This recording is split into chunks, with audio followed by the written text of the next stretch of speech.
Welcome to another deep dive.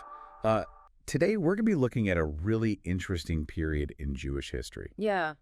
You sent us a bunch of sources on Ur and the reconstruction of the Second Temple. Mm-hmm. And what I think is so cool about it is that we've got kind of a variety of different sources. Right. Some of them are academic, some of them are more devotional in nature, and some of them are really focused in on particular people or particular events. Right. And I think that actually helps us because it gives us a really well-rounded view of this. Yeah, no, absolutely. And what strikes me is that this narrative goes beyond, just a simple construction project. Like, we're dealing with some really significant questions about faith, about what we prioritize in life, and I think ultimately about the consequences when our actions don't quite line up with our stated beliefs. Yeah, as someone who has delved into Jewish history, Yeah. The depth of despair that they experienced after the destruction of Solomon's temple. Yeah.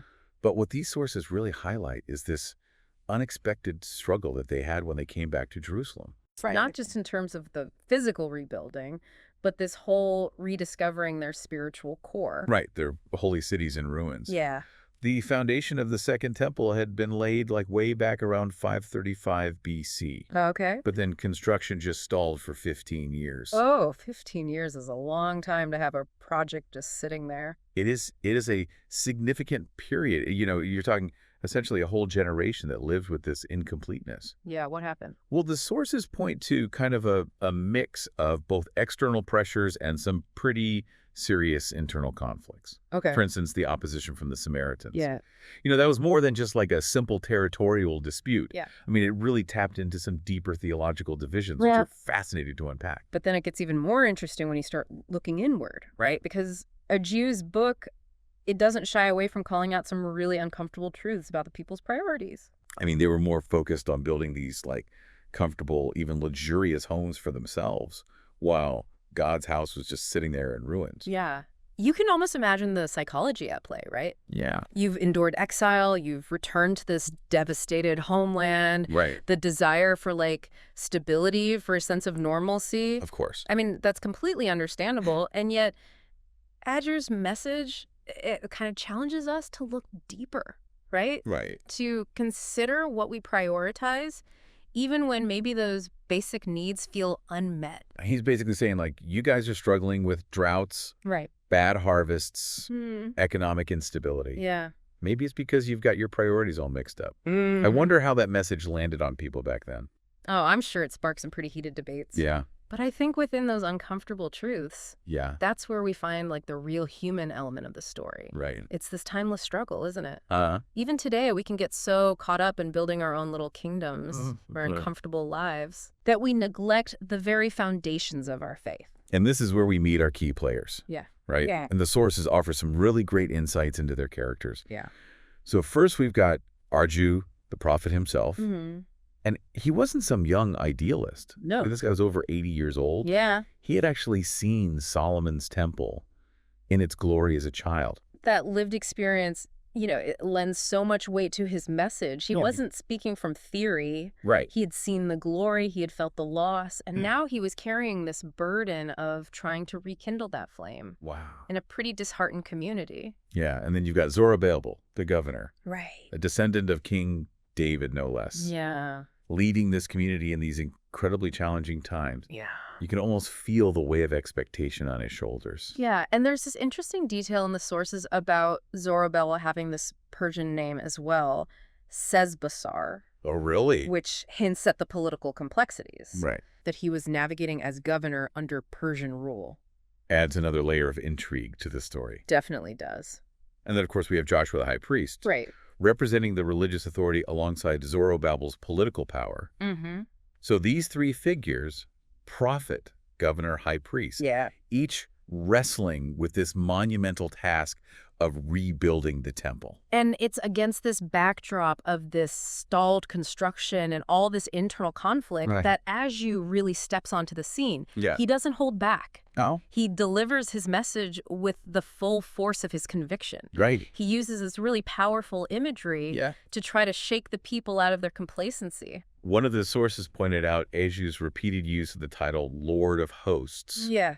When he's talking about God. Yeah. It's not just about a building. It's not. It's about aligning yourself with the will of this mighty, powerful God. That's a powerful image, you know? Yeah. It evokes a sense of both awe and responsibility, I think. It's a reminder that our actions have consequences, not just in like a material sense, but also in our relationship with the divine. So he's making this direct link between the people's lack of prosperity, Yes. you know, the struggles that they're facing, Yeah. and their neglect of the temple. He's saying you focused on your own comfort, your own houses, and you've forgotten what truly sustains you. Right. And it's not just a message of judgment. Right. It's a call to reevaluate, to examine our actions, Yeah. to ask ourselves, are we investing in what truly matters? Yeah. And that's a question that I think still resonates today, even outside of a religious context. Absolutely. We might not be building temples, but we are constantly building, Yeah. you know, our careers, our relationships, our lives. And Aju challenges us to consider, what foundations are we laying? Right. And are those foundations aligned with our deepest values? And what's fascinating is that Aji doesn't just stop at pointing out the problem. He delivers this message for 24 days straight. And something remarkable happens. It's like he knew that sometimes we need that persistent nudge, We do. that constant reminder to truly wake up and change our ways. Yeah. And from what I've read, that persistence actually sparked this spiritual awakening in the community. Exactly. People's attitudes shifted from apathy to action, from pessimism to this renewed sense of hope and purpose. Yeah. Like this entire community just hit the reset button, Wow. recognizing this profound need for realignment. Yeah. And that reset button led them right back to the task at hand, right? Rebuilding the temple. Yeah. Construction finally resumed in October of 520 BC. But it's important to note that this wasn't just about like manual labor. Right. This was about a renewed commitment to something so much larger than themselves. Almost like they were rebuilding their community, their sense of identity. Yes. Right alongside the physical structure of the temple. Precisely. And the sources highlight how God speaking through Aju offers these incredibly encouraging promises to motivate and inspire the people. What kind of promises? Yeah. What are we talking about here? Yeah, I'm curious to see how this unfolds. Well, one of the most remarkable promises is that the glory of this new temple will actually surpass even the magnificence of Solomon's temple. Wow. And you have to think about it. They were working with limited resources. Right. They were facing considerable opposition. Yeah. I mean, that must have sounded pretty audacious. I mean, imagine hearing that. Right. It's like being told this project, this seemingly impossible task that you've undertaken, it's going to be even more incredible than you can possibly imagine. Exactly. And that's such a powerful message for anyone who has ever felt like overwhelmed by the scale of a challenge. Right. Or doubted the significance of their own contribution. Right. You know, Erju reminds us that God can take even our humble efforts and transform them into something truly extraordinary. That idea of transformation is really key here, isn't it? It is. It's not just about outward actions. No. But also this inner shift. Absolutely. In attitude and perspective. And that brings us to another crucial aspect of Aji's message, which unfolds a couple of months later in December of 520 BC. Okay. This time, he focuses on the concept of purity. This is where I got a little confused in the sources. Okay. Because it wasn't just about physical cleanliness. Right? No, you're right. It goes much deeper than that. Aji's talking about purity of heart, a genuine intention behind religious practice. Okay. He even suggests that previous offerings and sacrifices were essentially meaningless. Wow. Because the people's hearts weren't in the right place. So it's not enough to simply go through the motions. It's not. You have to be truly invested, present in the act itself. Precisely. It's a challenge to examine our motivations. Yeah. To ask ourselves, are we truly engaged in what we're doing, or are we just going through the motions? Yeah. Aja suggests that authentic transformation begins with this inner alignment of our intentions and our actions. That's a really thought-provoking idea.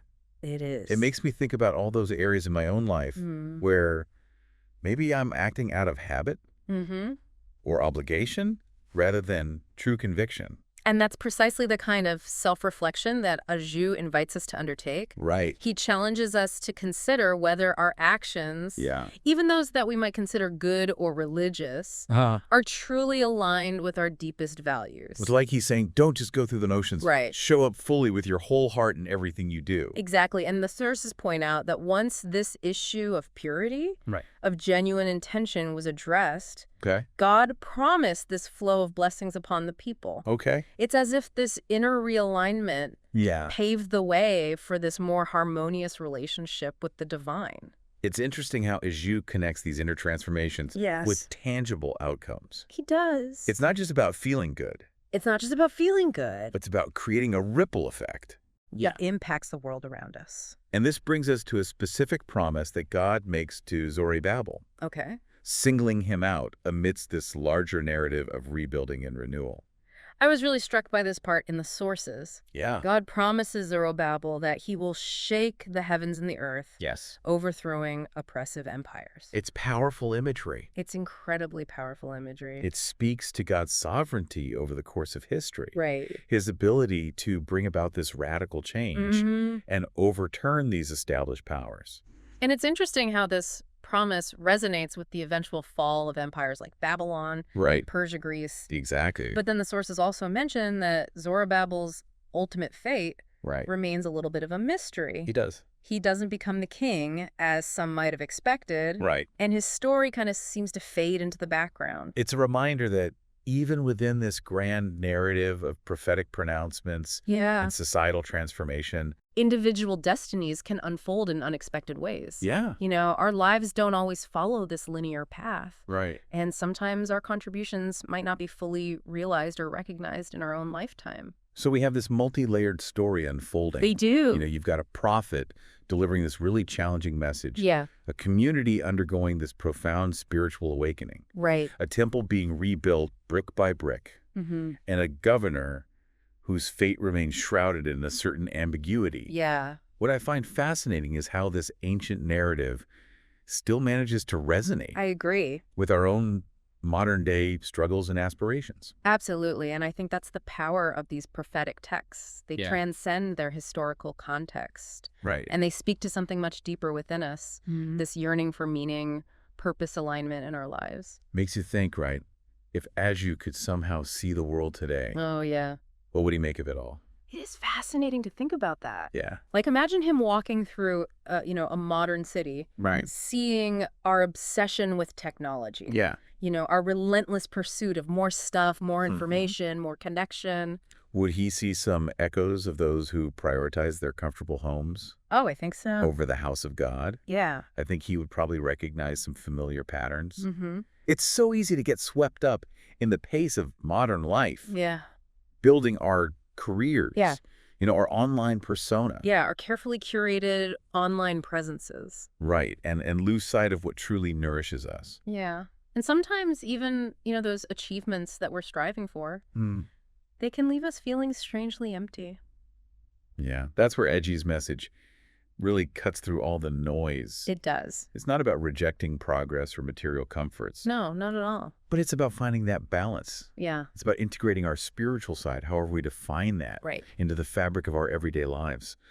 Like remembering to tend to our inner landscape, our values, our sense of purpose, even as we're navigating the demands of the external world. One of the sources highlighted Jair's repeated use of the phrase, consider your ways. Yes. And it's a powerful invitation. It is. To just pause. Yeah. To step back from the daily grind. Take a breath. Yeah, and examine our choices. Are actions leading us toward, a life of meaning? Right. Or are we just chasing fleeting distractions? It's a call to be more intentional. Absolutely. More conscious of how we're spending our time and energy. And that intentionality can be cultivated in so many different ways. Yeah. I mean, whether it's meditation, spending time in nature, creative expression, or simply just, being fully present in our interactions with other people.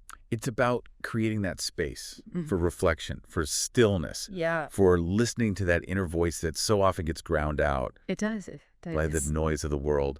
The people in Age's time were called to rebuild a physical temple, Yeah. but maybe we're being called to rebuild our own inner temples. I love that. Brick by brick, choice by choice. It's an ongoing project, isn't it? It is. This cultivation of our inner lives. Aligning our actions with our values. Yeah, it's not always easy. No, it's not a straight line. Right. We stumble, we get distracted, we fall back into old patterns. We do. But I think Age's story reminds us that those setbacks are part of the process. They're opportunities for growth, right. Course correction. It's like that idea of teshuvah. Yes. In Judaism. That concept of turning back. Yeah. Of returning to our true path. Having the courage to acknowledge when we've veered off course. Right. And the humility to begin again. And we don't have to do it alone. We don't. You know, one of the things that really struck me in these sources was this emphasis on community. On this collective effort of rebuilding. The Second Temple wasn't built by one person. No, it wasn't. It took a shared vision. Yeah. A sense of collective purpose to bring it to fruition. And in the same way we can support each other on our own journeys of growth, we can remind each other of what truly matters. Offer encouragement when we stumble. Yeah. Celebrate each other's successes. The sources mention that Zerubbabel's story ends on a somewhat ambiguous note. Yeah, it does. You know, we don't know exactly what happened to him. Right. But his contributions, alongside those of Aju and countless others, helped lay the foundation for something so much greater than themselves. They did, and that's such a powerful message for us today. It is. Sometimes the full impact of our actions, our efforts to live a more meaningful life, might not be immediately apparent. Right. But that doesn't diminish their significance. It's about trusting that we're part of something larger. Yeah. Something that transcends our individual lives and continues to unfold long after we're gone. So as we wrap up this deep dive, Yeah. I hope you walk away with a renewed appreciation for Haggai's timeless message. It's a call to consider our ways, to align our actions with our values, and to remember that we're all part of this collective effort to build a world that reflects our highest aspirations. It's been a fascinating journey through these sources. It has. And I hope you as a listener found it insightful and thought-provoking. Yeah, me too. Thanks for joining us on this deep dive into the Book of Asia. Yeah, thanks for sending in the source material. And the enduring power of its message.